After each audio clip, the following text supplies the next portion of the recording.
திருமேனியில் 12 ராசிகளும் 27 நட்சத்திரங்களும் கொண்ட தட்சிண காசி கால பைரவரின் சிறப்புகளை பற்றியும் அவர் கோவில் கொண்டுள்ள தல சிறப்புகளை பற்றியும் இன்றைய சர்வம் பக்தி மையத்தில் காணலாம்.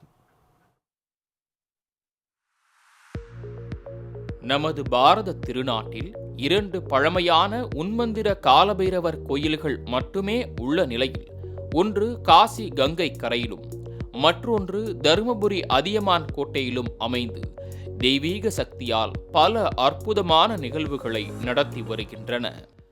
செந்நிற மேனி வண்ணம் கொண்டவரும் சிரசில் அக்னியை தாங்கியவருமான கால பைரவர் அதியமான் கோட்டையில் தட்சிண காசி கால பைரவர் எனும் பெயரோடு 2,18,000 ருத்ராட்சைகளால் கட்டப்பட்ட பந்தலின் கீழ் வீற்றிருந்து நாடி வரும் பக்தர்களின் துயர்துடைத்து வருகிறார். அந்தகாசுரன் எனும் அசுரன் சிவபெருமானிடம் இருள் எனும் பெரும் சக்தியை பெற்று உலகை இருள்மயமாக்கி ஆட்சி செய்தான்.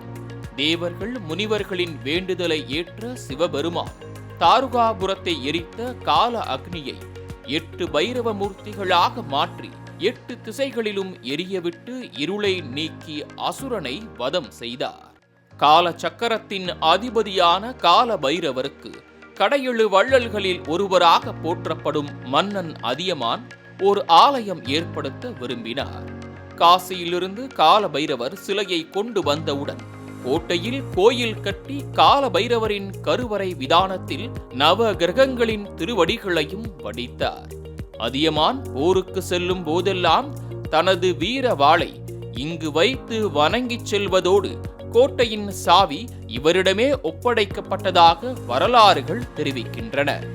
இக்கோவிலில் பாம்பை பூநூலாகவும் அரைஞான் கொடியாகவும் அணிந்திருக்கும் இவர் உன்மத்திர பைரவராக திருமேனியில் 27 நட்சத்திரங்களுடன் 12 ராசிகளோடும் வீற்றிருக்கிறார். காசியிலிருந்து புனித ஆராதனைகள் செய்து எடுத்து வரப்பட்டதால் எப்பேற்பட்ட எதிரிகளையும் சம்ஹாரம் செய்து விடுவார் இந்த உன்மத்திர காலபைரவர் என்கின்றனர் பக்தர்கள். 1200 வருடம் பழமையும் மிக உக்கிரம் வாய்ந்த இக்கோயிலில் மகாவீரரின் சிலை மட்டும் பைரவர் மூர்த்தியுடன் இங்கே பிரதிஷ்டை செய்யப்பட்டிருப்பது விசேஷமாக கருதப்படுகிறது. மேலும் இக்கோயிலில் விசேஷமாக நந்தி வாகனமும் நாய் வாகனமும் யானை முகங்களும் அற்புதமாக செதுக்கப்பட்ட பல்வேறு சிலைகளும் வெகு அழகாய் காட்சியளிக்கின்றன. 8 விசேஷமான எண் என்பதால் இங்கு 8 அபிஷேகங்கள், 8 அர்ச்சனைகள், 8 மலர்கள், 8 பத்திரங்கள், 8 நைவேத்தியங்கள், 8 பலகாரங்கள், 8 ஆரத்திகளை 8 சிவாச்சாரியார்கள் செய்கின்றனர். நினைத்த காரியம் நிறைவேற எலுமிச்சை விளக்கு, எள் விளக்கு ஏற்றுவது போல் இந்த காலபைரவர் கோயிலில் சாம்பல் பூசணிக்காய் பிஞ்சில் தீபம் ஏற்றப்படுகிறது. சாம்பல் பூசணிக்காய் பிஞ்சில் தீபம் ஏற்றப்படுகிறது. பக்தர்கள் பூசணி தீபமும் அஷ்ட பிரதட்சணமும் 12 ஞாயிற்றுக்கிழமை மற்றும் 3 தேய்பிறை அஷ்டமைகளில் கடைபிடித்தால் எண்ணியது நிச்சயம் நடக்கும் என தெரிவிக்கின்றனர் பலனடைந்த பக்தர்கள்.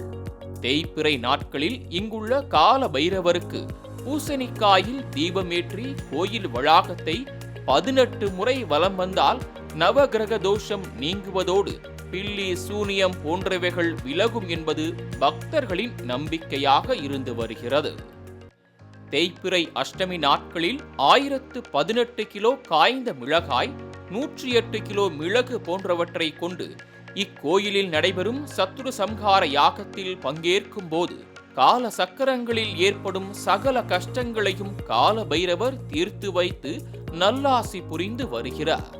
மாலை முரசு தொலைக்காட்சி செய்திகளுக்காக செய்தியாளர் விஜயகுமாருடன் கலைமாமணி நந்தகுமார்.